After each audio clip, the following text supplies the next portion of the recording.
I mean, mainly for me, especially coming from so far away and, with the wife and kids, I really had to get sold on it myself. And what really sold Bethlehem to me was talking with current seminary students or graduates.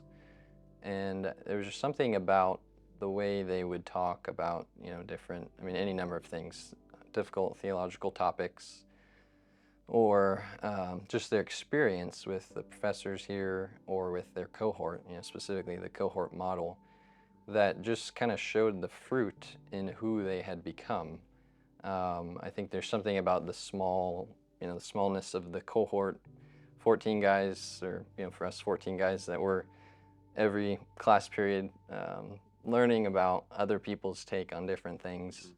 And yeah, it just seems like it produces the fruit of such a more balanced, nuanced, skillful man of God who can handle, different topics, being informed not just from studying in his own study, and writing a paper by himself, but rather it's almost like iron sharpening iron on steroids or something.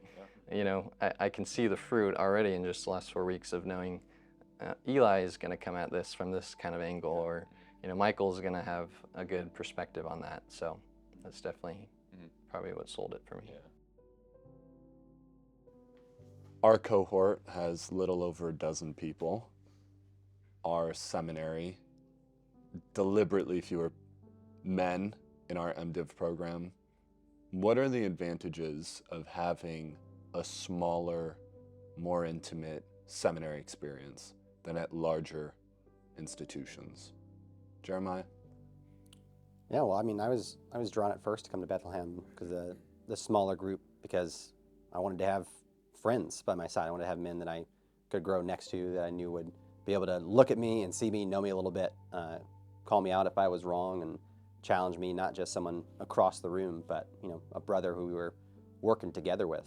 And I knew some men who had gone to seminary before me, and they said that one of the most impactful things for them in seminary was their friends, their classmates, the conversations they had in between classes, and how that sharpened and prepared them for ministry. And so the idea of having a small group where I could actually know everyone by name, perhaps even know their wives and their kids, have our families be really interrelated, was just a big draw for me.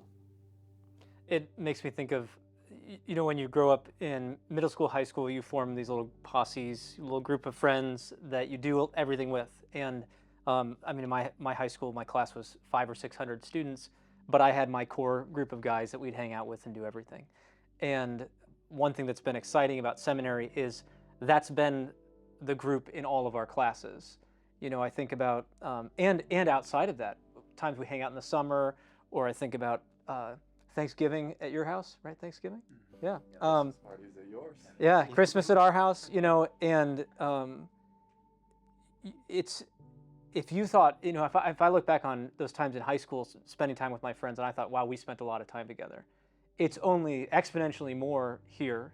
And then the gains from that relationally, not as adolescents, but now as men with families, and all the while thinking deeply on the scriptures, that's been extremely formative for me. I mean, that was the draw in advance for me. I mean, I finished my bachelor's online, and after doing that, I swore that I would not go back to school again, and here I am.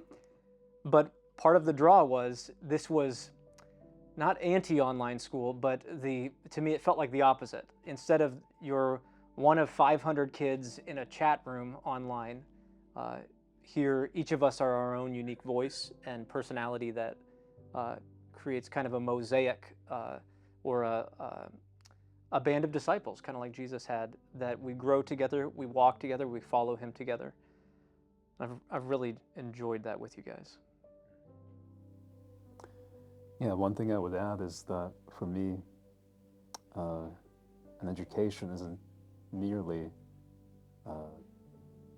growth in my understanding of the Bible or theology, but also growth in interacting with others who may at times strongly disagree with me. And so in our small classes, I'm not only learning from the professor, I'm also learning from each one of you. And over the past 3 years, I think we've been able to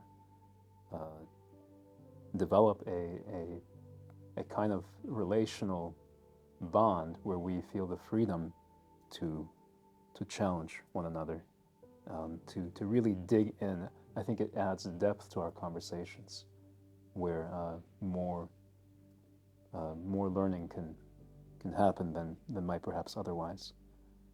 And when we graduate, I think that depth of relationship we've formed will not stop but continue. And I want to add on to the first thing you said about being able to challenge one another. I think that's one of the benefits. Is you and I had a disagreement a few days ago, Right. and had we been week 3 and been new classmates, we wouldn't have challenged one another that way, and we also wouldn't have come back together and said, brother, I love you. We're friends. I admire you. And so that ability to speak and challenge one another, and yet know we're great friends. We're such strong brothers after 3 years. And I think there's another level of intimacy too, which is with our professors. And so I've traveled overseas with Dr. Compton. You were with Dr. Howard a few months ago. And I think of Dr. Tab more as a friend than the president. He's been to our home, we've been to his. He's been there when Emma was born. And it's almost surprising that you look at these men you admire so much and you think, and I know them personally, they invest in me so much. And how we get to rub shoulders so closely with men we admire so much, they really pour themselves into us in unimaginable ways. I can't imagine that at a larger university myself.